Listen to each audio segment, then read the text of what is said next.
আমাদের কাজ হচ্ছে 4টা। প্রথম কাজ হচ্ছে কালেকশন শিডিউলটা করে নেওয়া। তারপরের কাজ হচ্ছে ডিসবার্সমেন্ট শিডিউল করা, ডিসবার্সমেন্ট কত টাকা বের করে নেওয়া। এরপরে 3 নম্বর কাজ হচ্ছে আমি যা কালেকশন করলাম এবং অ্যাভেলেবল যা ছিল তা থেকে বাদ দিয়ে এক্সেস অথবা ডেফিসিয়েন্সি কি হলো এটা বের করা। এটা হচ্ছে আমার 3 নম্বর কাজ। 4 নম্বর কাজ হচ্ছে ফাইন্যান্সিং রিকোয়ারমেন্ট যদি থেকে থাকে সেটা বের করে নেওয়া। তাহলে ক্যাশ বাজেটের জন্য 4টা রিকোয়ারমেন্ট। ওপেন এন্ড দিয়ে স্টার্ট করব, কালেকশনটা বের করে নিব, ডিসবার্সমেন্টটা টোটাল বের করে আমার ক্যাশ অ্যাভেলেবল থেকে ডিসবার্সমেন্ট বাদ দিব, দেন এক্সেস অর ডেফিসিয়েন্সি আমি পেয়ে যাব। যদি এক্সেস থাকে তো কোনো কোশ্চেন নেই, কোনো কিছু করার দরকার নেই। আর যদি ডেফিসিয়েন্সি থাকে লোন নিব, আর লোন নেওয়ার পর যদি এক্সেস থেকে থাকে সেটা পেমেন্ট করে দেব। মূলত কাজ হচ্ছে এক্সেস থাকলে ফার্স্ট আমরা ইন্টারেস্ট দিব, দেন আমরা প্রিন্সিপাল অ্যামাউন্টটা দিব। হ্যাঁ, মানে ওই দুটো টাকা পেমেন্ট করার মতো অ্যাভেলেবল ব্যালেন্স থাকতে হবে আর কি। যদি অল্প কিছু থাকে তাহলে ফার্স্ট আমরা ইন্টারেস্টের দিকে যাব। ইয়েস। আচ্ছা, কিন্তু আমাদের তো কোশ্চেনে বলে দিয়েছে একদম শেষে দিব এবার। হ্যাঁ, না এখানে তো ডিফাইন করা আছে, আমার কিছু করার দরকার নেই। ঠিক আছে, তাইলে ক্যাশ বাজেটের জন্য 4টা স্টেপস মুখস্থ রাখতে হবে। এটা গ্যারিসনের বইতে সম্ভবত লেখাও আছে, আমরা আমাদের ইয়েতেও আমরা করে আসছিলাম, কারণ আমরা তো ওই স্টেপ বাই স্টেপ করে আসছি, তো আমাদের মনে নাও থাকতে পারে। ঠিক আছে, আচ্ছা 44,500 কোত্থেকে পেলাম? স্টেপগুলো একবার একটু বলবেন স্যার, কি লিখে রাখবেন? স্টেপস গুলো হচ্ছে প্রথমে কালেকশনটা জেনে নিতে হবে, কালেকশন শিডিউল, ডিসবার্সমেন্ট শিডিউল, এরপরে আমার এক্সেস অর ডেফিসিয়েন্সি আছে কিনা বের করতে হবে, দেন ফাইন্যান্সিং রিকোয়ারমেন্ট। এই 4টা কাজ, মূলত এই 4টা কাজের মাধ্যমে আমরা ক্যাশ বাজেটটা করে থাকি। আচ্ছা, আমরা জুলাইয়ের থেকে কাজটা করব। জুলাইয়ের ওপেনিং ক্যাশ ব্যালেন্স হচ্ছে 44,500, এটা স্পেসিফিক্যালি প্রশ্নে দেওয়া আছে, 44,500 লিখলাম। ক্যাশ কালেকশন হচ্ছে 3,17,500। কোত্থেকে পেলাম? একটু করলাম স্যার, এই যে কিছুক্ষণ আগে করলাম, এখানে 3,17,500 কালেকশন, 4,39,000, 5,12,000, 5,12,000 এই ফিগারটা আমরা পেয়ে গেলাম। ওপেনিং ক্যাশ ব্যালেন্স যোগ কালেকশন, এই দুইটা যোগ করলে আমার কাছে অ্যাভেলেবল টাকা থাকে। ঠিক আছে, আমার পকেটে আছে 5,000, আমি কালেকশন করব, সেলস থেকে কালেকশন করব 15,000, তাহলে হবে 20,000 অ্যাভেলেবল। এই টাকাটাই আমি খরচ করব। আচ্ছা, এরপরে আমাদের কাজ হচ্ছে, এটা হচ্ছে সেলস রিলেটেড, এটা আমাদের এই মুহূর্তে আর কাজে লাগবে না, এই কাজটা আমরা করে ফেলছি। এখন মার্চেন্ডাইজ নিয়ে আমাদের কাজ করতে হবে। মার্চেন্ডাইজ জুলাই, আগস্ট, সেপ্টেম্বরের এই মার্চেন্ডাইজ যে আমরা কি ক্রয় করব সেই পেমেন্টগুলো আমরা করব। আমাদের এখানে লজিক হচ্ছে যেই মাসে আমরা ক্রয় করি ফলোইং মান্থে, পরবর্তী মাসে আমরা পেমেন্ট করি। তাহলে জুলাইয়ের পেমেন্ট অগাস্টে হবে, অগাস্টের পেমেন্ট, অগাস্টের পারচেজের পেমেন্ট হবে সেপ্টেম্বরে, সেপ্টেম্বরেরটা হবে অক্টোবরে। জুলাইয়ে কোন পেমেন্টটা করব? যেটা জুনে কেনা ছিল, জুন 30-তে পারচেজের জন্য অ্যাকাউন্টস পেয়েবল ছিল 1,80,000 টাকা, সেটা আমরা জুলাইতে পেমেন্ট করব। দেখেন, জুনে করব 1,80,000, জুলাইতে করব 2,40,000, অগাস্টে করব 3,50,000, সেপ্টেম্বরেরটা আমার এখানে অঙ্কে কোনো কাজে আসলো না, এটার পেমেন্ট করব আমরা হচ্ছে অক্টোবরে গিয়ে। এই শিডিউলটাও আমরা আলাদা করে নিতে পারি। আমরা যখন পেমেন্টটা কোথা থেকে পেলাম? জুলাই আগস্টের পেমেন্টটা, এই যে এই জুলাই মাসের পেমেন্টটা আমি অগাস্টে করব, অগাস্টের পেমেন্টটা সেপ্টেম্বরে করব। এটা তো বলা আছে যে আমি মানে 1,80,000 টাকা, ওটা তো বলা আছে কোশ্চেন। জি, জুলাই আগস্টেরটা এখানে বলা আছে, দেখেন, জুলাইতে ক্রয় করে 2,40,000, অগাস্টে 3,50,000, সেপ্টেম্বরে 1,75,000। এই টাকাটা কিভাবে পেমেন্ট করবেন বলা আছে যে কি, যেই মাসে পারচেজ করি সেই মাসে পেমেন্ট করি নাই, তার পরের মাসে পেমেন্ট করি। তাহলে জুলাইয়ে যা পারচেজ করলাম পেমেন্ট করব অগাস্টে। ঠিক আছে, অগাস্টেরটা সেপ্টেম্বরে করব। ঠিক আছে, এই শিডিউলটা আমি আলাদা করে নিতে পারতাম ওই পারচেজের মতো করে। এটা আমরা আলাদা করে নিয়ে জাস্ট এখানে আমরা বসাই দিলে হতো। যেহেতু অঙ্কটা ছোট, আমাদের অত শিডিউল করার দরকার নেই। এটা হচ্ছে আমাদের পারচেজের রিকোয়ারমেন্ট শেষ।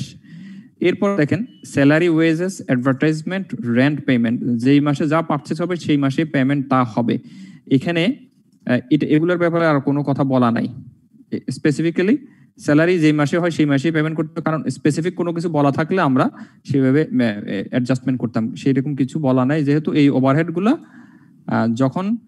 যখন ইনকার্ট করবে তখনই আমরা পেমেন্ট করে দেবো। দেখুন 45, 50, 40, 45, 50, 40, 1,30,000, 1,45,000, 1,30,000, 1,45,000, 80,000, 1,30,000, 1,45,000, 80,000।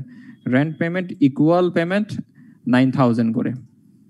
এই একই রকম ফিগারটা আমরা বসালাম। এরপরে বলা হলো ইকুইপমেন্ট কস্টিং হচ্ছে 10,000 পেমেন্ট হবে জুলাইতে, এবং ক্যাশ পেমেন্ট আমি ইকুইপমেন্ট পারচেস করলাম, পেমেন্টও করব জুলাইতে। 10,000 টাকার ইকুইপমেন্ট কিনলাম এবং 10,000 জুলাইতে পেমেন্ট করব। এরপর ক্যাশ পেমেন্ট রিলেটেড আর কোনো ইনফরমেশন নাই, শুধু বলা আছে যে কি জুলাইতে আমি লোন নিব 40,000, আর সেপ্টেম্বরে গিয়ে এটা পেমেন্ট করব উইথ ইন্টারেস্ট সহ। তাহলে এই ডিসবার্সমেন্টের ক্ষেত্রে এই ইনফরমেশনগুলো আর আমার এই মুহূর্তে দরকার হচ্ছে না, পরের লেভেলে গিয়ে দরকার হবে। তাহলে আমি ওপেনিং ব্যালেন্স নিলাম, ক্যাশ কালেকশন করে নিলাম, ডিসবার্সমেন্ট গুলো আমি লিখে ফেললাম। স্যার একটা question sir, opening cash balance যে কোয়ার্টারে যে যোগফলটা কি ঠিক আছে স্যার? ঠিক আছে। 44,500। আপনি আমার প্রথম ক্লাসগুলোতে ছিলেন না। এটা হচ্ছে কোয়ার্টারের হয় হচ্ছে কোয়ার্টারের ওপেনিংটা, আর কোয়ার্টারের শেষে হয় কোয়ার্টারের ক্লোজিংটা। দেখেন কোয়ার্টারের সাথে কোয়ার্টারের ক্লোজিংটা, কোয়ার্টারের ওপেনিংটা আগে বসাতে হয়। এটাই হচ্ছে নিয়ম। কারণ আপনি এটাকে যদি একটা কোয়ার্টার হিসেবে ধরে থাকেন, জুলাই, আগস্ট, সেপ্টেম্বর কোনো কিছু আপনি এখানে লিখলেন না, তো সেই ক্ষেত্রে জুলাইয়ের ওপেনিং দিয়ে স্টার্ট করবেন, কালেকশন করবেন, পেমেন্ট করবেন, তারপরে যা থাকবে সেটাই হচ্ছে আপনার ব্যালেন্স। ঠিক আছে? তাহলে আপনি তো জুলাই কোয়ার্টার মানে হচ্ছে জুলাই থেকে সেপ্টেম্বর পর্যন্ত, এই কোয়ার্টারের ওপেনিং মানে জুলাইয়ের ওপেনিং, এই কোয়ার্টারের এন্ডিং মানে হচ্ছে সেপ্টেম্বরের এন্ডিং।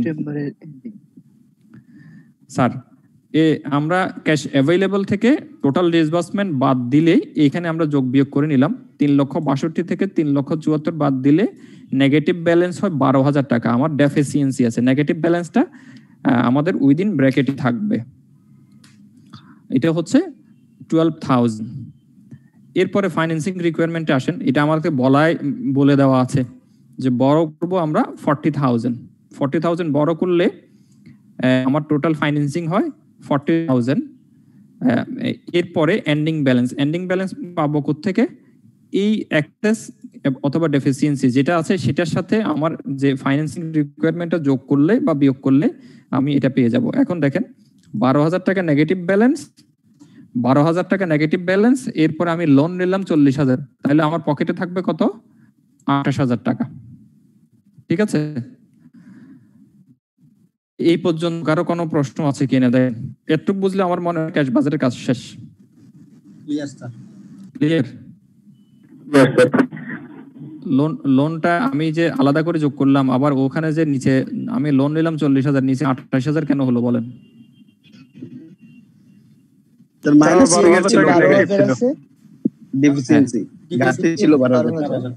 জি জি জি, ঠিক আছে স্যার। আমার জুলাই থেকে কোনো বরোইং বা রিপেমেন্টস নেই? জুলাইতে বরোইং আছে, আর রিপেমেন্ট করব হচ্ছে সেপ্টেম্বরে গিয়ে, স্পেসিফিক বলে দেওয়া আছে। আপনাদেরকে এত সহজ প্রশ্ন কেন দিলাম আমি জানি না, কিন্তু আমরা এর আগে দেখে আসছিলাম কি আমাকে বলা হয়েছিল যে কি আমি এন্ডিং ক্যাশ ব্যালেন্স রাখবো হচ্ছে 40,000। এক্ষেত্রে আপনাদেরকে তখন বিপদে পড়তে হতো। এখানে 40,000 রাখতে হলে আমার কত টাকা বরোইং করতে হতো সেটা আমাকে নিয়ে ফেলতে হতো। আরো 12,000 যোগ করে টোটাল 52,000 নিতে হবে স্যার। হ্যাঁ হ্যাঁ হ্যাঁ, যদি বলা থাকে। প্রশ্ন হচ্ছে আমাদেরকে কি আমরা কত লোন নিব এটা কি প্রশ্নে নির্ধারিত করে দিবে, নাকি আমরা যা ঘাটতে আসবে আমাদের ইচ্ছা মতো? না, আপনি ঘাটতে থাকলেও দিতে পারবেন না যতক্ষণ পর্যন্ত না বলা থাকবে। প্রশ্নে বলা থাকলে আপনি নিতে পারবেন, প্রশ্নে বলা না থাকলে আপনি নিতে পারবেন না। স্যার, যদি এন্ডিং ব্যালেন্স বলে দেয় যে এন্ডিং ব্যালেন্স সাপোজ বলে দিল এন্ডিং ব্যালেন্স থাকবে 28,000 টাকা, তখন আমরা তো সিম্পল এটা হবে যে কত টাকা আমি করব। যদি এন্ডিং ব্যালেন্স এখানে বলা থাকতো 40,000, তাহলে আমাকে এখানে বড় করতে হতো 52,000 টাকা। যদি বলা থাকতো যে এন্ডিং ব্যালেন্স থাকতে হবে 50,000, তাহলে আমাকে বড় করতে হবে 62,000। ঠিক আছে? এই জিনিসটা যেভাবে বলে সেভাবে ট্রিটমেন্টটা দিতে হবে আর কি। আমাদের এই অঙ্কে স্পেসিফিক বলে দেওয়া আছে, সেহেতু আমাদের আর কোনো কোশ্চেন করার আমাদের খুব একটা বেশি প্রবলেম হয়নি। আচ্ছা, একই রকম ভাবে অগাস্টেরটা আমরা করলাম। অগাস্টের পেমেন্ট অগাস্টের মতো আমরা করে নেওয়ার পর এখানে হচ্ছে 23,000। এখানে একটা জিনিস দেখেন, জুলাইয়ের এন্ডিং ব্যালেন্স, অগাস্টের ওপেনিং ব্যালেন্স। এখানে 23,000 হচ্ছে পজিটিভ ব্যালেন্স, এই 23,000 চলে গেল সেপ্টেম্বরের ওপেনিং ব্যালেন্সে। এখানে এই যে দেখেন এক্সেস আছে 56,000, এই 56,000 থেকে আমাকে 40,000 পেমেন্ট করতে হবে এবং 1200 পেমেন্ট করতে হবে। 1200 এই দুটো পেমেন্ট করার পর এই দুটো যোগফল হচ্ছে 41,200। 56,000 থেকে 41,200 বিয়োগ করলে থাকবে হচ্ছে 14,800। এটাই হচ্ছে আমার এন্ডিং ব্যালেন্স, সেপ্টেম্বরের ব্যালেন্স। সেপ্টেম্বরের ব্যালেন্স মানে কোয়ার্টার এন্ডিং এর ব্যালেন্স। এটাই হচ্ছে ক্যাশ বাজেট। এখন বলেন কারো কোনো প্রশ্ন আছে কিনা? আমরা যে এখানে 23,000 টাকা আমাদের অ্যাক্সেস আছে, এখান থেকে কি এর আংশিক কি যে 40,000 আমরা লোন নিলাম, এটা আংশিক দেওয়া যায় না স্যার? যেত যদি বলা থাকে যে আমার যদি এক্সেস অ্যামাউন্ট থাকে তার মধ্যে 5,000 টাকা পকেটে রেখে বাকিটা লোন শোধ করে নেবেন, তাহলে আপনি বাকি টাকাটা 17,000 টাকা বা 18,000 টাকা আপনি পেমেন্ট করতে পারতেন। স্যার কোশ্চেনে আসে যে 40,000 টাকা রিপেড হবে সেপ্টেম্বরে উইথ ইন্টারেস্ট। কোশ্চেনে বলা আছে যে আপনি জুলাইতে লোন নেবেন, সেপ্টেম্বরে পেমেন্ট করবেন। সো আমার আর হতো না। আবার যদি বলা থাকতো যে আপনার যদি কিছু এক্সেস অ্যামাউন্ট থাকে, পুরোটাই যদি আপনি লোন প্রিপেমেন্ট করে নেবেন না, কিছু ব্যালেন্স তো আপনার পকেটে রাখতে হবে। তো যদি বলা থাকতো যে 3,000 টাকা আপনি পকেটে রেখে বাকিটা পেমেন্ট করবেন, তাহলে আপনি এখানে 20,000 টাকা পেমেন্ট করতে পারতেন। আপনি এর আগে তো অঙ্ক করেছিলেন স্যার, ওখানে ছিল যে মিনিমাম একটা ক্যাশ এত রাখতে হবে। এই 20,000 টাকা আপনি পেমেন্ট করলে আপনি এই পেমেন্ট করতে পারতেন। ঠিক আছে, আমাদের এর আগের অঙ্কে ছিল যে মিনিমাম এত টাকা থাকতে হবে। ঠিক আছে, তাহলে মিনিমাম এত টাকা থাকলে বাকিটা আমি পেমেন্ট করতে পারতাম। আচ্ছা, ক্যাশ বাজেট গেল। এখানে আরেকটা রিকোয়ারমেন্ট আছে, if the company needs a minimum cash balance 20,000। এখানে এবার একটা শর্ত জুড়ে দিল, যদি কোম্পানি মনে করে যে আপনার মিনিমাম ক্যাশ ব্যালেন্স 20,000 টাকা থাকতেই হবে to start each month, can the loan be repaid as planned? Explain. আমার যদি 20,000 টাকা পকেটে রাখাই দরকার হয়, আমাকে রাখতেই বলা হয়, তাহলে আমি যেভাবে আমরা প্ল্যান করলাম সেই প্ল্যান অনুসারে আমরা পেমেন্টটা করতে পারতাম কিনা? কোনটা, যে 40,000 টাকা আমরা পেমেন্ট করে আসছি? পারতাম স্যার। পারতাম না স্যার, উপরে তো আমাদের প্রতিটা বিগিনিং ব্যালেন্স 20,000 এর উপরে আছে। না, প্রত্যেকটা ব্যালেন্স না, আমাকে পেমেন্টটা স্পেসিফিক বলা আছে, বরোইংটা স্পেসিফিক বলা আছে, পেমেন্টটা স্পেসিফিক বলা আছে। পেমেন্টের ক্ষেত্রে বলা হয়েছে যে যদি 20,000 টাকা ব্যালেন্স থাকতেই হয়, মিনিমাম যদি 20,000 টাকা থাকতেই হয়, তাহলে কি আমি এই টাকাটা পেমেন্ট করতে পারতাম কিনা? আমার এই 14,800 জায়গায় 20,000 টাকা থাকতে হবে, মিনিমাম ক্যাশ ব্যালেন্স 20,000 টাকা, মানে প্রত্যেক মাসে 20,000 টাকা মিনিমাম ক্যাশ ব্যালেন্স রাখতেই হবে। সেই ক্ষেত্রে আমি কি এই পুরো পেমেন্টটা করতে পারতাম কিনা? পারতাম না স্যার, বেশি কম হয়। আমি 20,000 টাকা এখানে যদি রাখতেই হতো আমাকে, তাহলে পুরো পেমেন্ট করতে পারতাম না, কিন্তু কিছু পেমেন্ট করতে পারতাম তো। হ্যাঁ, পার্শিয়াল পেমেন্ট করতে পারতাম। তাহলে উত্তর দিতে হবে পারতাম না, এটা বললে উত্তরটা ভুল হবে। বলতে হবে যে হ্যাঁ, আমরা পুরোপুরি পেমেন্ট 20,000 টাকা ব্যালেন্স রাখতে হলে পুরোপুরি পেমেন্ট করতে পারতাম না, আমাদের কিছু টাকা কম পেমেন্ট করতে হতো। কত টাকা কম পেমেন্ট করতে হতো? 5,200 টাকা। 5,200 টাকা কম পেমেন্ট হতো। ঠিক আছে, এটা সেপ্টেম্বর মাসে, এটা শুধু সেপ্টেম্বর মাসে। স্যার আরেকটা কোশ্চেন ছিল স্যার, এইটা কিন্তু ভালো হয় স্যার। স্যার তাইলে কি আমাদের এই যে ক্যাশের বাজেটটা, এটা তো প্রত্যেকটা কলাম ওয়াইজ করে ইনিশিয়াল এন্ডিং ক্যাশটা পরের মাসে দিতে হবে স্যার? এটা তো আমি একবারে কলাম ওয়াইজ করতে হবে স্যার আগে? জি জি জি জি জি, আগে কলাম ওয়াইজ করতে হবে। এই যোগ করলে অঙ্কটা কারেক্ট হবে না। আচ্ছা স্যার, থ্যাংক ইউ স্যার। আচ্ছা, এই তাহলে আমরা এই রিকোয়ারমেন্ট বুঝলাম তো না? স্যার এই কোশ্চেনটা একটু স্যার উপরের দিকে আমি স্ক্রিনশট নিয়ে রাখবো স্যার, কোশ্চেনটার একটু বলতে পারছি না তো, আমার পুরনো ভার্সন স্যার। যে কোনো ভার্সনই আছে, হারবাল কেয়ার দিয়ে সার্চ করলে পাবেন। সলিউশনে যদি একটু যেতেন। যাব স্যার, আপনি কি প্রতিটা প্রশ্নের মানে পাশে এটা কোন বই থেকে নেয়া সেটা সর্ট আউট করে ফেলছেন? করি নাই, করার চেষ্টা করছিলাম আর কি। ওই সবগুলো তো পড়ি না, এই যেগুলো পড়তেছি সেগুলো করে করে করে রাখলাম আপনাদের, যাতে রেফারেন্স এগুলো কাজে আসে আর কি। Thank you sir. আচ্ছা, এটা আমি যদি এখন আমাদের সলিউশন বুকে দেখি, আপনাদেরকে সলিউশনও দেখাই। এই যে অঙ্কটা আমরা করলাম এটা হচ্ছে 20 মার্কসের। এটার জন্য সময় হচ্ছে 45 মিনিট। এখানে দেখেন আমরা বেসিক্যালি স্যার এই পুরোটা অঙ্কের জন্য আমরা পরীক্ষার হলে কতটুকু সময় নিতে পারি নিলে ভালো হবে? আমার তো মনে হয় ক্যাশ কালেকশন শিডিউলটা আপনাদের করতে আপনাদের 5 মিনিট লাগার কথা। ক্যাশ বাজেট করবেন হচ্ছে 10 মিনিটে, পরের উত্তরটা দিবেন 5 মিনিট। তার মানে 20 মিনিটের উপরে আপনাদের লাগা উচিত না। স্যার একটা অঙ্ক বুঝতে চাচ্ছিলাম। জি বলেন। আচ্ছা, এটা আমরা একটু এটা কেন দেখলাম এটা একটু দেখি। আমি করলাম একরকম ভাবে, দেখেন মে জুন জুলাই আগস্ট একরকম প্রেজেন্টেশন। আপনাদের কে কথা বলতেছে টিউশনতে যাওয়ার জন্য? অরূপ সাহা। অরূপ করতে ভুলে গেছেন উনি, আনমিউট করে কথা বলতেছেন। আচ্ছা ঠিক আছে, টিউশনে যাওয়াটা ভালো। স্যার এইভাবে করলেই তো আমাদের ওই যে স্লাইডের সাথে মিলে আর কি, ওই যে স্লাইডের যে ফরম্যাটটা করা হয়েছিল অ্যাকাউন্ট রিসিভেবল দিয়ে দেন সেলস, মানে ওই জিনিসটা from accounts from accounts receivable May June July August September। আমিও ভাই এরকমই করতাম। আমরাও যখন প্রশ্ন করতাম এরকম এইভাবে করতাম। এভাবে করলে হয় কি একটু সময় বেশি লাগে, এভাবে করলে আর কিছুই না, একটু সময় লাগবে। আর আমি আমাদের এক্সেল শিটে যেভাবে করলাম সেভাবে করলে আপনার সময়টা কম লাগবে। আপনি দেখেন আপনার লেখা কিছু কমে যায়। আপনি এখানে পার্সেন্টেজটা লিখে দিলেন, তার মানে ইমপ্লিকেশনসটা আপনি তো করে ফেলতে পারলেন। সো এত কিছু এত লেখালেখার দরকারটা কি?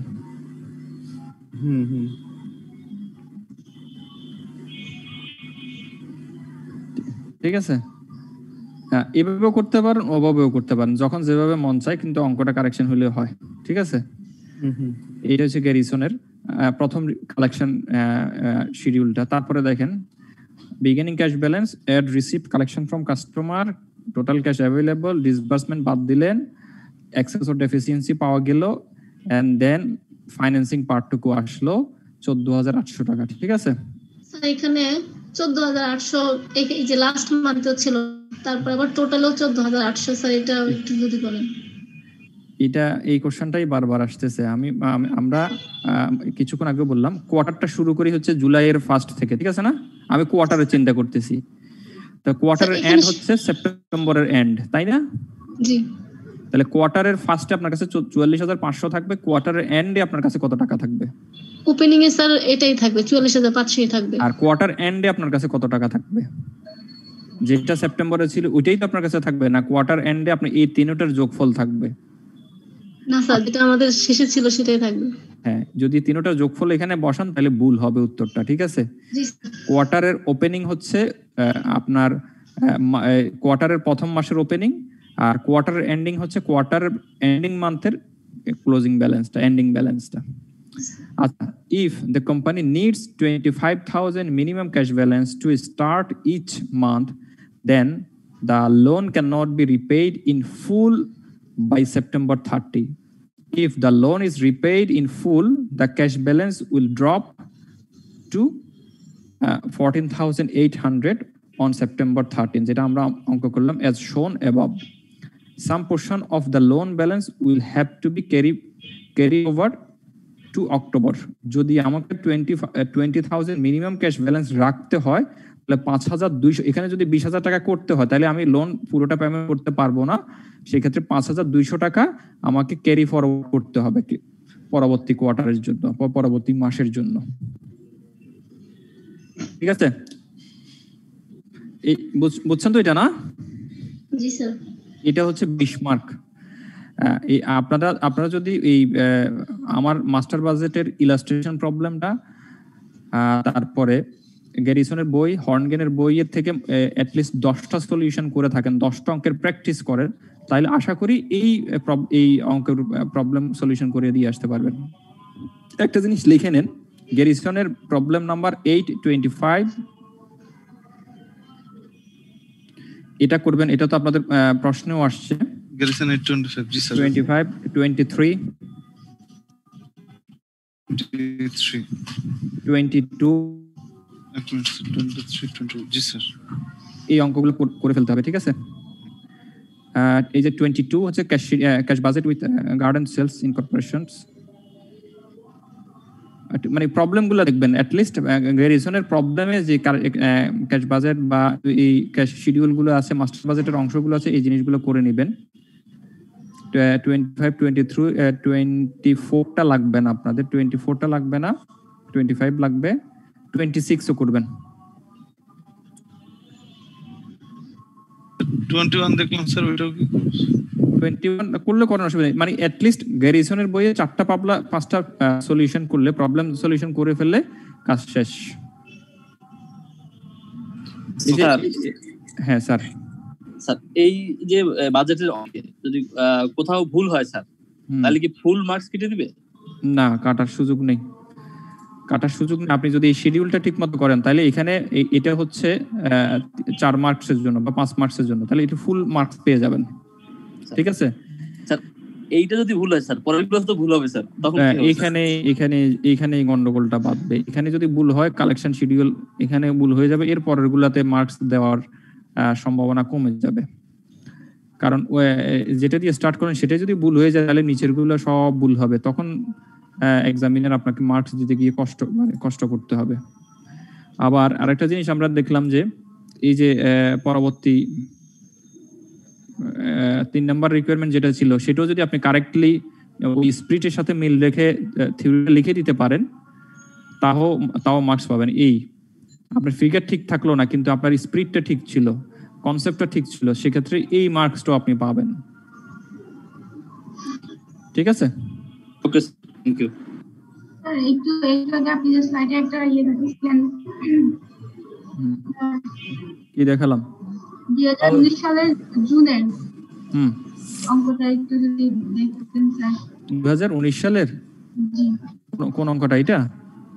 19 জুন না, এটা তো ডিসেম্বর, জুনেরটা। এটা 17 জুন, 19 জুন, 2019 জুন। আচ্ছা, এক সেকেন্ড। এটা না, 2019 জুন তো মনে হয় আমি দেখাইনি আপনাদেরকে। এই আপনি যে সলিউশন দেখালেন না, তখন সলিউশনটা আসছিল।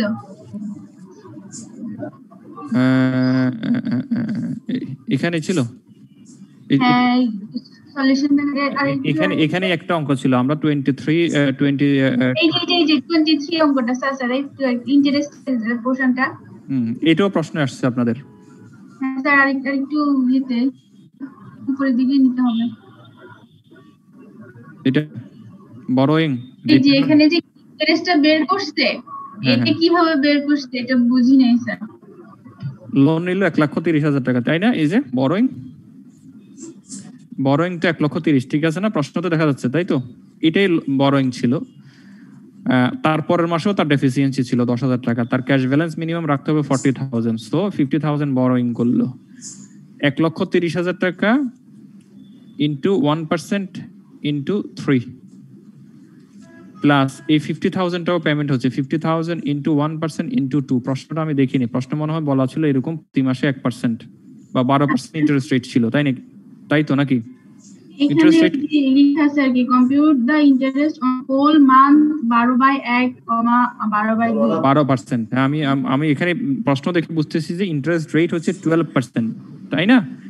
আপনি ক্যালকুলেটর নেন, ইন্টারেস্ট রেট হচ্ছে 12%, 1,30,000 ইন্টু 12%, তাহলে কত হয়?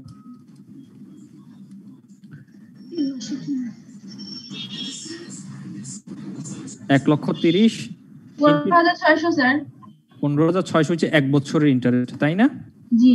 আর এখানে আপনি ইন্টারেস্ট দিচ্ছেন হচ্ছে 3 মাসের, আপনি নিলেন হচ্ছে যে এপ্রিলে, পেমেন্ট করতেছেন জুনে। ইন্টারেস্ট ওই বড়োইং এর ক্ষেত্রে সবসময় নিয়ম হচ্ছে মাসের প্রথমে নেবেন, শেষ দিবেন হচ্ছে যেই মাস শেষ সেই মাসের এন্ডিং এ গিয়ে, সো 3 মাসের ইন্টারেস্ট। তাহলে এটা কি আপনি ভাগ করেন 12 দিয়ে, গুণ করেন 3 দিয়ে, তাহলে কত হয়? 3900 টাকা।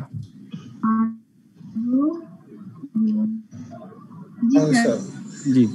এরপরে 50,000 আপনি নিলেন হচ্ছে মে মাসে, এটা পেমেন্ট করতেছেন জুন মাসে, তাহলে হচ্ছে 2 মাসের হিসাব এখানে, তাই না? তাহলে 50,000 ইন্টু 12% হয় 6,000 টাকা। এটা হচ্ছে 1 বছরের, কিন্তু আপনাকে ইন্টারেস্টটা দিতে হবে 2 বছরের জন্য। ভাগ 12 গুণ 2, তাইলে হয় 1000। তাহলে 3,900 যোগ 1000 কত হয় তাহলে? 4,900 কি মিললো? এখন কোনটা বুঝেন নাই বলেন? আগে ইন্টারেস্টটা ক্যালকুলেশন করে দেওয়া ছিল, এই অঙ্কে ক্যালকুলেশন করে দেওয়া নাই, সো আপনি ক্যালকুলেশন করে ফেললেন। একই সেম অঙ্ক, সেম প্যাটার্ন অঙ্ক। এটা হচ্ছে কি এর জন্য যে 12% দ্যাটস ওয়াই এটা 1%। জি এটা হচ্ছে প্রশ্নটা আমি দেখি, না 12 8 এখানে বলা ছিল যে মাসের শেষে 40,000 না, এই যে বলছে দা কোম্পানি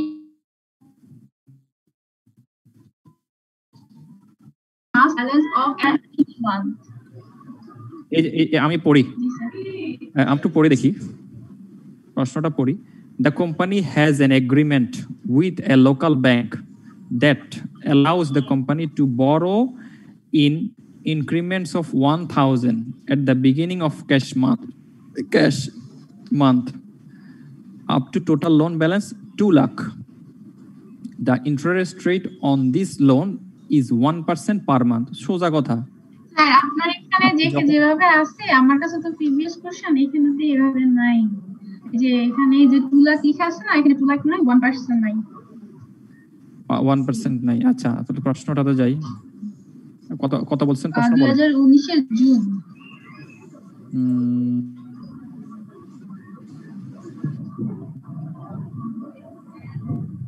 2019 এর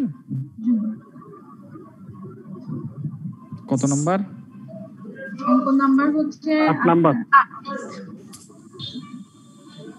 ও মার্ক করা আছে, দেখছেন তো না?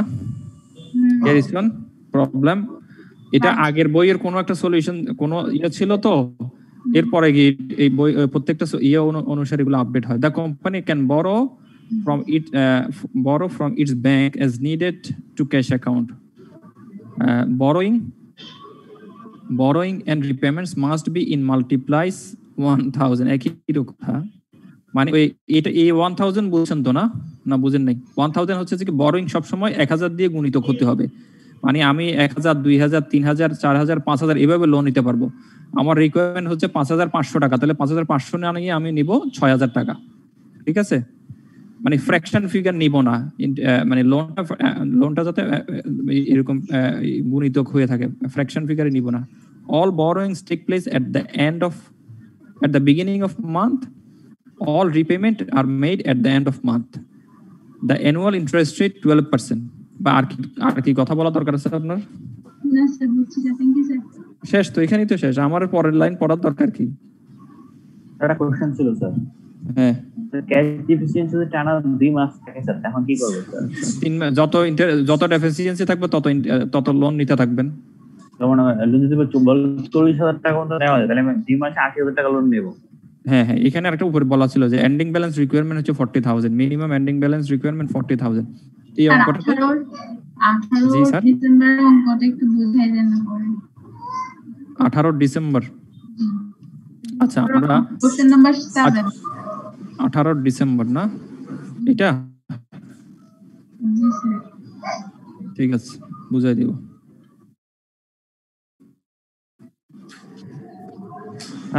আমরা তাহলে আরেকটা অঙ্ক শুরু করি। দ্য সুজুকি কোম্পানি, এটা হচ্ছে হর্নগেন, এটা আসছে হর্নগেন থেকে, ঠিক আছে? 18 ডিসেম্বর 7 নম্বর অঙ্কটা আসছে হর্নগেন থেকে। The Suzuki company in Japan has a division that manufactures 2-wheel motorcycle. এতটুকু পর্যন্ত ইনফরমেশন হচ্ছে সুজুকি কোম্পানি, জাপানি কোম্পানি, সে ম্যানুফ্যাকচার করে 2-wheeler মোটরসাইকেল ম্যানুফ্যাকচার করে, এগুলো হচ্ছে 2-wheeler। It's budgeted sales for model G in 2018 is 9 lakh units. এতক্ষণ একটা ইনফরমেশন পেলাম দরকারি। 9 লাখ ইউনিট বিক্রি করবে, সেলস ডিপার্টমেন্ট বাজেট করলো কোন সালে? 2018 সালে। এটা হচ্ছে ইয়ারলি মনে হয়, এই অঙ্কটা yearly. Suzuki targets ending inventory is 80,000। Suzuki finish goods এর জন্য তার টার্গেটেড এন্ডিং ইনভেন্টরি হচ্ছে 80,000 and its beginning inventory is 1 lakh. Opening closing দেওয়া আছে। The company budgeted selling price হচ্ছে 4 lakh yen। একটা মোটরসাইকেল বিক্রি করে হচ্ছে 4 lakh পাউন্ডে। Suzuki buys all its wheels from an outside supplier। সে হুইলটা বাইরে থেকে কিনে নে। নো ডিফেক্টিভ হুইলস আর অ্যাকসেপ্টেড। সত্য হচ্ছে সাপ্লায়ারের সাথে ডিফেক্টিভ কোনো হুইল অ্যাকসেপ্ট করবে না। হুইলটা কেন কিনে? মোটরসাইকেলটা বানানোর জন্য। এটা তো 2 হুইলারের মোটরসাইকেল। তো মোটরসাইকেল বানাইতে গেলে 2 করে হুইলার লাগবে এবং এটা সে বাইরে থেকে কিনে নেয়। Suzuki needs for extra wheels for replacement parts ordered by separate division of the company.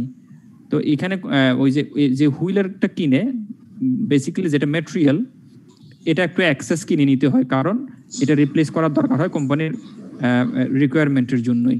The companies target inventory of wheel, এটা আরেকটা ইনফরমেশন, 60,000 অ্যান্ড বিগিনিং ইনভেন্টরি হচ্ছে 50,000। এটা হচ্ছে হুইলের জন্য, মোটরসাইকেলের জন্য না, হুইল। ঠিক আছে। বাজেটেড পারচেজ প্রাইস হচ্ছে 16,000 ইয়েন পার হুইল পারচেসের ক্ষেত্রে। এটা খুব ছোট্ট একটা অঙ্ক। এটা হচ্ছে এখানে 3টে রিকোয়ারমেন্ট, এই 3টে রিকোয়ারমেন্ট করতে আপনাদের বুঝে যদি করতে সময় লাগবে হচ্ছে 5 মিনিট, 5 থেকে 6 মিনিট। রিকোয়ারমেন্টে আসি। বাজেটেড রেভিনিউ ইন ইয়েন বের করতে বললো। বাজেটেড রেভিনিউ ইন ইয়েন অথবা রেভিনিউ বাজেট অথবা সেলস বাজেট করতে বললো। তো সেলস বাজেট আমরা কিভাবে করতাম? খুব সিম্পল সেলস বাজেট। আমার কাছে এই মুহূর্তে সেলস বাজেটের কস্ট পার ইউনিট দিয়ে গুণ, unit plus cost per unit multiple, হ্যাঁ মাল্টিপল করলে হয়ে যায়। সিম্পল, আমরা ওইখানেই করি। এটা লিখবো হচ্ছে কি সেলস বাজেট। ওই হেডিং টেডিং আপনারা আপনাদের মতো লিখবেন, ঠিক আছে না? Sales budget. সেলস বাজেট করতে গেলে আমার কি লাগবে? সেলস, সেলস ইন ইউনিট, তাই না? ইউনিট কত? 9 লক্ষ নাকি? 9 লক্ষ ইউনিট।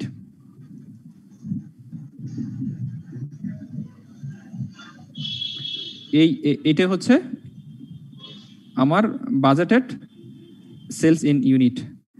সেলিং প্রাইস কত? আরো সুন্দর করে লিখতে পারেন। সেলিং প্রাইস হচ্ছে সেলিং প্রাইস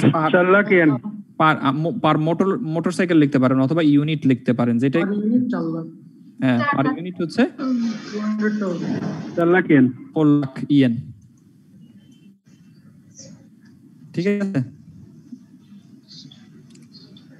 ইয়েনের সাইন তো দিতে পারবো না আমি, ওয়াই দিয়ে ইন্ডিকেট করি, ঠিক আছে? যেহেতু ইয়েন বলা আছে আমি ইয়েনের সাইন দিয়ে দিলাম, ঠিক আছে? তাহলে টোটাল ফিগারটা কত? 37 লিখে 10টা শূন্য।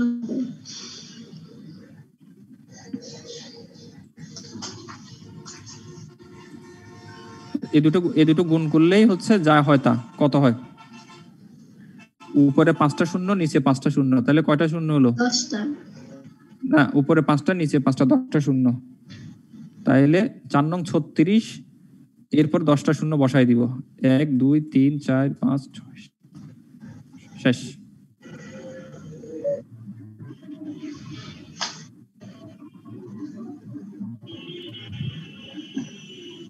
সেল বাজেট শেষ। কারো কোনো বুঝতে সমস্যা থাকলে বলেন। ঠিক আছে। না স্যার বুঝি নাই নাকি? না স্যার বুঝছি। হ্যাঁ স্যার বুঝছি। হ্যাঁ স্যার বুঝছি বলেন।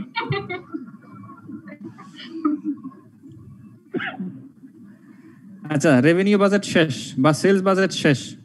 Compute the number of motorcycles to be produced. এবার প্রোডাকশন বাজেট, এবার কি বাজেট? Production budget. আমাদের সুবিধা হতো আমরা এর আগে যেটা করলাম সেখানে যদি ক্যালকুলেশন করতে পারতাম।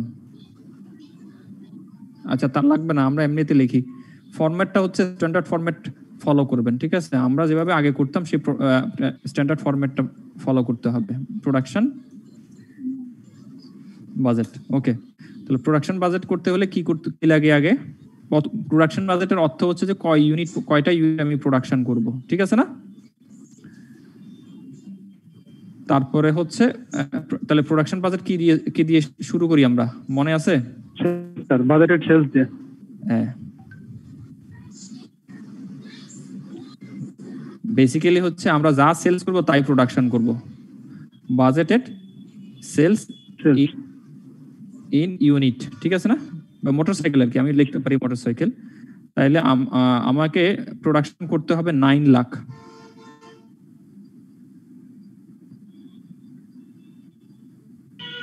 এই 9 লাখ ইউনিট আমাকে প্রোডাকশন করতে হবে। তো এখানে শর্ত হচ্ছে কি, ডিজায়ার্ড এন্ডিং ইনভেন্টরি আমাকে প্রোডাকশন আগে করে নিতে হবে, আর ওপেনিং যেটা আমার কাছে রয়ে গেছে সেটা বাদ দিলেই আমার প্রোডাকশন রিকোয়ারমেন্টটা পেয়ে যাব, ঠিক আছে? Add desired ending inventory.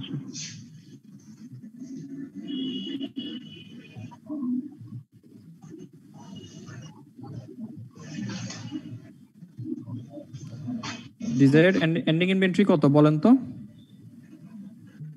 এখানে মার্ক ৮০,০০০ ইউনিট। ৮০,০০০ ইউনিট, হ্যাঁ, 80,000।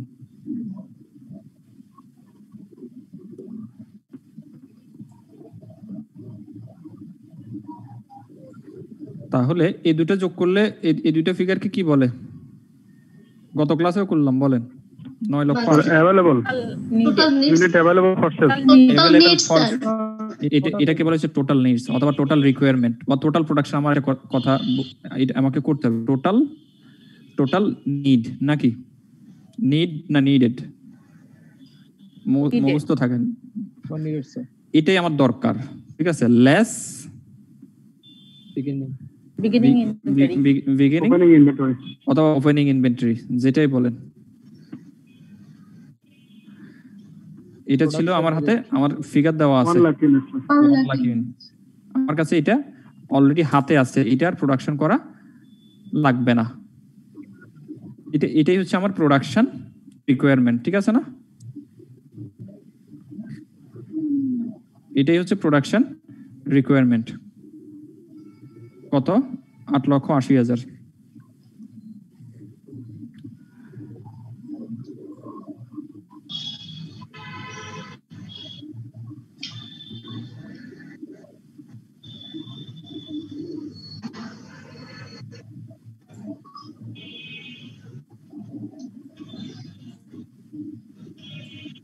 প্রোডাকশন বাজেট আমার মতো করবেন না, আমরা আগে যে ফরম্যাটটা ফলো করে আসছি সেই ফরম্যাট অনুসারে আপনাকে করতে হবে, ঠিক আছে?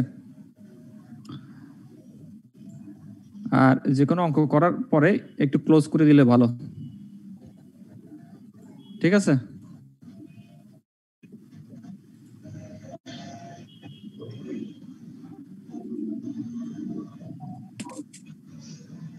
এটা একটা simple mathematics. Compute the budgeted purchase of wheels in units in yen. এরপরে একই জিনিস, ওই আমরা যে সেলস বাজেট করতাম না, সেলস বাজেট, তারপরে প্রোডাকশন বাজেট, তারপরে ম্যাটেরিয়াল বাজেট, এটার একটা কনসিকুয়েন্স দিয়ে 3টা রিকোয়ারমেন্ট দিল। মাস্টার বাজেট আমি বলে আসছিল যে মাস্টার বাজেট কখনোই পূর্ণাঙ্গ অঙ্ক দিবে না, কিছু পার্টলি অঙ্ক দিয়ে থাকবে। ক্যাশ বাজেট দিয়ে কালেকশন শিডিউল, পেমেন্ট শিডিউল, এরকম রেভিনিউ বাজেট, বিভিন্ন ধরনের রিকোয়ারমেন্ট গুলো আমাদেরকে দিয়ে দিবে করার জন্য, ঠিক আছে? এরপরে আমরা যাই তাহলে budgeted purchase of wheels in unit. এখানেই একটা প্রবলেম আছে আমাদের।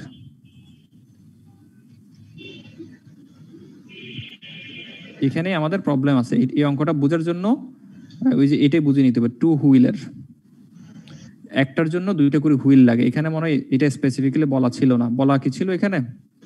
The Suzuki company in Japan division এত হিটস বলা ছিল টু হুইলার, না টু হুইলার বলা ছিল, কিন্তু একটা মোটরসাইকেলের জন্য যে দুইটা হুইল লাগে এটা কিন্তু বলা ছিল না, একদম স্পেসিফিক বলা ছিল না।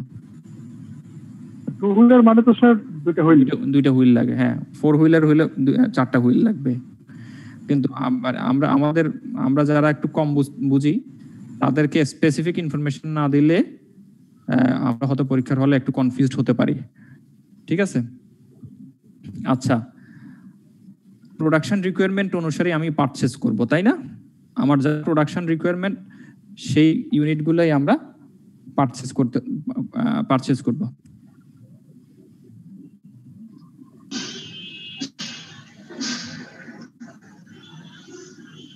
আচ্ছা, তো পারচেজ করতে গেলে আমার কি লাগবে? Production requirement. এটা প্রথম ফরম্যাটটা কি ছিল? হচ্ছে প্রোডাকশন নিডেড, এরপরে স্যার হচ্ছে কতগুলো লাগবে, তারপর আপনি 2 দিয়ে মাল্টিপ্লাই করবেন, তারপর ওটা ফরম্যাট।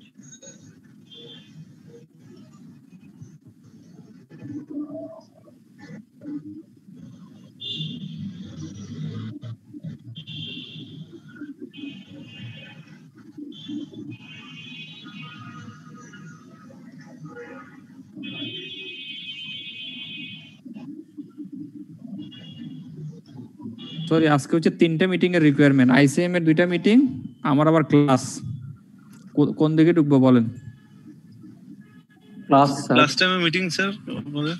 ক্লাস আইসিএম এর আমি একটা আজকে ব্যাটের উপর একটা ট্রেনিং আছে, ওই ট্রেনিং প্রোগ্রামের আমি আয়োজক, কিন্তু আমি ক্লাসটা মিস করিনি আর কি। যে প্রোগ্রামের মতো চলবে, আমার ক্লাস আমি মিস করব না। ঠিক আছে। আর আইসিএম এর প্রেসিডেন্ট মহোদয় থাকবেন, একটা মিটিং আছে টিচারদেরকে নিয়ে, সেটা হচ্ছে 8টা বাজে। ও সেখান থেকে ফোন করতেছে, স্যার ঢুকেন। আমি বলেছি পারবো না, আমি আগে ক্লাস শেষ করি তারপরে ঢুকবো। আচ্ছা, আমরা এটা শেষ করি। কাদের জন্য স্যার? আমাদের মেম্বারদের কিছু একটা প্রোগ্রামের মিটিং। ও আচ্ছা স্যার।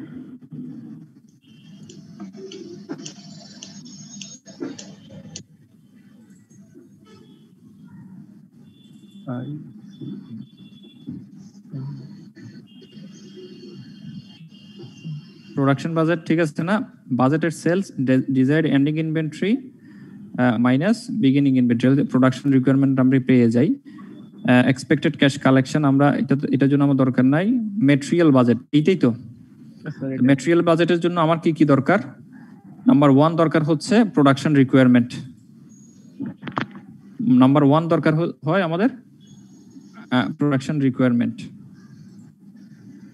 পারচেজ বাজেটের জন্য।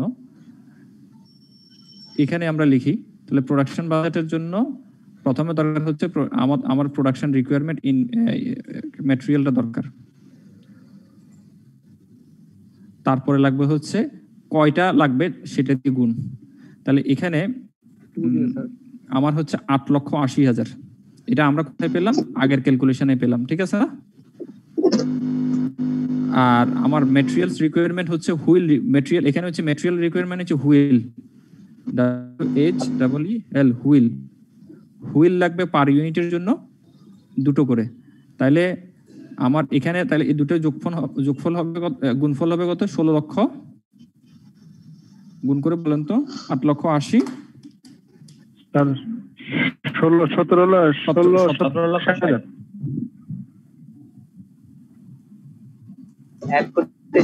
লক্ষ।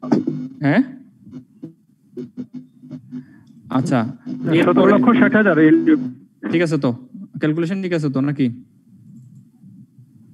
17,60,000 তো ঠিক আছে। এটাই হচ্ছে আমার নিড। এই নিডের সাথে যোগ হবে হচ্ছে desired ending inventory. Desired ending inventory এখানে বলা আছে, এন্ডিং ইনভেন্টরি হচ্ছে 60,000, ওপেনিং ইনভেন্টরি হাতে আছে 50,000। একই রকম, তাহলে কত? 60,000 আর 50,000। 60,000 হচ্ছে ডিজায়ার্ড,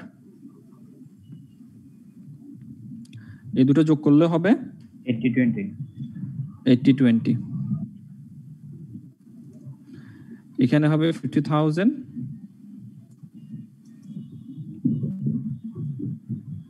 17,700 17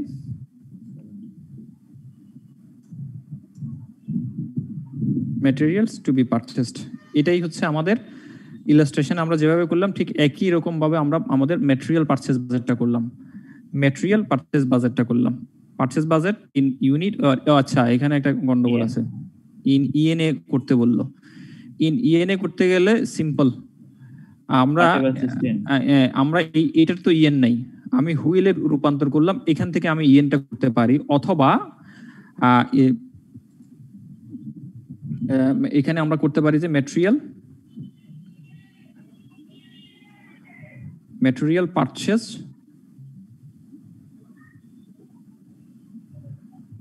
কস্ট। স্যার এখানে তো আমরা ডাইরেক্ট হুইলই পারচেজ করব স্যার, তাহলে কস্ট পার হুইল দিলে হয় না? হবে তো, ম্যাটেরিয়াল আমি হুইল পারচেজ করে দিতে পারি।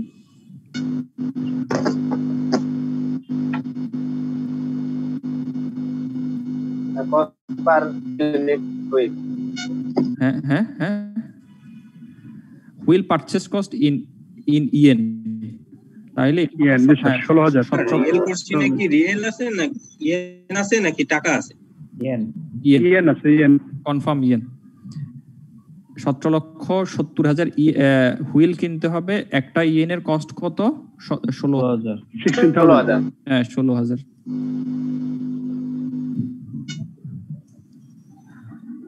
ফিগারটা বলেন। 28 32 28 32 7টা শূন্য, 6টা শূন্য মনে হয়, 2 3 4 5 6 7 7 6টা শূন্য। আমার ক্যালকুলেটরে দেখতেছে 6টা। 7 হবে স্যার, 7 হবে। 17,70,000 7 হবে মনে হয় না? জি স্যার।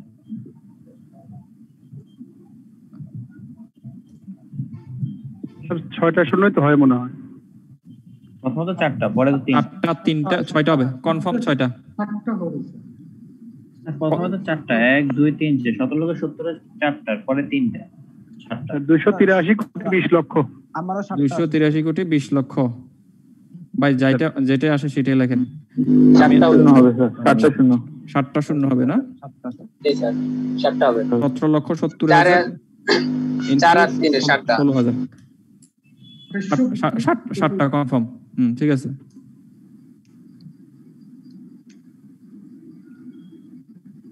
স্যার পার্ট সিটা একটু বুঝাই দিবেন। হ্যাঁ বলেন। ম্যাথেরই পার্ট সি। পার্ট সি এটা না?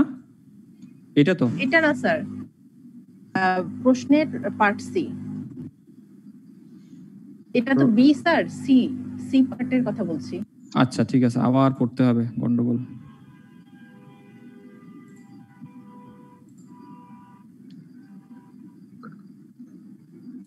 মানে আরেকটা প্রশ্ন মনে হয় এটা না স্যার? এটার সাথে লাগানো, এটার সাথে লাগানো। আচ্ছা ঠিক আছে, দেখি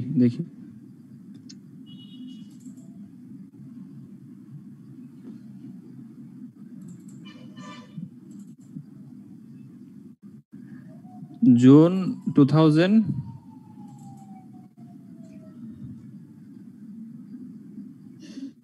স্যার ডিসেম্বর 2018।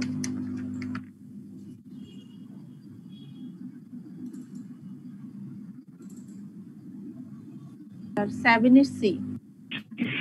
সেটা মনে হচ্ছে অন্য কোশ্চেন। না 7 আমি দেখি না আগে। এটা ভিডিও গেমস এর কোশ্চেন। আলাদা question sir. Calculate the cash that GBS expects to collect in May in June. Collection budget. Show calculation for each month. মানে মে জুন আলাদা ইয়ে করতে বললো assuming March expected sales revenue, এটা হচ্ছে expected cash collection schedule, মানে cash collection schedule, এটা এই বাজেটেরই অঙ্ক। আচ্ছা এখানে স্পেসিফিক কোথায় সমস্যা আছে বলেন, কোন লাইনটাতে আপনি বুঝছেন না? স্যার ইনফরমেশনের নিচে যে ডিটেইলস গুলো লেখা অলমোস্ট অল দ্য সার্ভিস। আমরা এর আগে যে অঙ্কগুলো করতাম সেলস ফিগার দেওয়া থাকতো, সেই ফিগারগুলো ডিফারেন্ট মান্থে কালেকশন হবে, সেখানে পার্সেন্টেজ দেওয়া থাকে। এটাই মনে হচ্ছে আমার প্রশ্নের চেহারা দেখে। Almost all the service revenue is paid by bank credit card. So GBS budget this as 100% bank card revenue. Okay. Bank cards charges on average 3% of total. Half of the sales revenue is also paid for the bank credit card, for which the fee is also 3% average. Okay, about 10% of the sales are paid in cash. The rest, remaining 40% are carried on a store account. Okay, although the store tries to give store credit only to the best customers, is still average 2% on uncollectible accounts. 90% of store accounts are paid in month following the purchase. Ekhane to purchase information. 8% are paid 2 months. উপরের information গুলো পড়লে বোঝা যেত। এখানে দেখেন আমরা আলাদা আলাদা করে বুঝিয়ে নিই। এই পার্টটুকু বলছে হচ্ছে পারচেসের ক্ষেত্রে 90% ফলোইং দ্য মান্থে হয়, যে ফলোইং দ্য মান্থে পারচেসের পেমেন্ট হয়। 8% তারপরের মাসে হয়, 2% আর পেমেন্ট করে না, ডিসকাউন্ট পায়। আচ্ছা, তারপরে although the store tries to give store credit only to the best customers, it still averaged 2% uncollectible accounts. 2% টাকা কালেকশন হয় না, এখানে 100% এর কথা আসে নেই। Almost all the service revenue is paid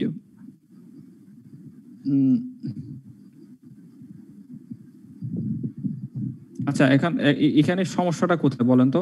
আপনি কি অঙ্কটা করছেন? স্যার আমি কথাগুলো ঠিক ক্লিয়ার না আর কি। আচ্ছা, কথাগুলো ক্লিয়ার না হলে অঙ্কটা পুরোপুরি দেখতে হবে। এটাও কঠিন কোনো অঙ্ক না, সিম্পল একটা অঙ্ক। জি স্যার, সহজ অঙ্ক, কিন্তু ওই যে প্রথম থেকে পড়ে আসতে হবে। আমরা 8:12 হয়ে গেছে, তো এটা পড়ে শেষ করতে পারবো না। আপনারা আবার একটু চেষ্টা করবেন, আমি আবার এটা রিক্যাপ করে দেব। নেক্সট ক্লাসে আমরা করব হচ্ছে ফ্লেক্সিবল বাজেট করব, প্লাস ফ্লেক্সিবল বাজেট করার আগে দিয়ে এই জিনিসটা একটু আলোচনা করে নিব, ঠিক আছে? জি স্যার। জি স্যার, আমরা হরনগেন থেকে কোন ম্যাথগুলো করব স্পেসিফিক বলা যাবে? হ্যাঁ বলা যাবে। আমি একটু দেখি হর্নগেন, হ্যাঁ ইয়েস। আচ্ছা, হর্নগেনের অঙ্ক খুব বেশি করা লাগবে না। হর্নগেনের একটা সলিউশন করবেন, হর্নগেনের 628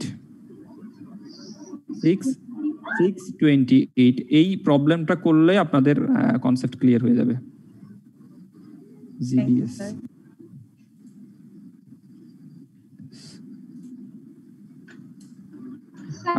স্পেসিফিক বললে আমাদের করতে একটু সুবিধা হয়।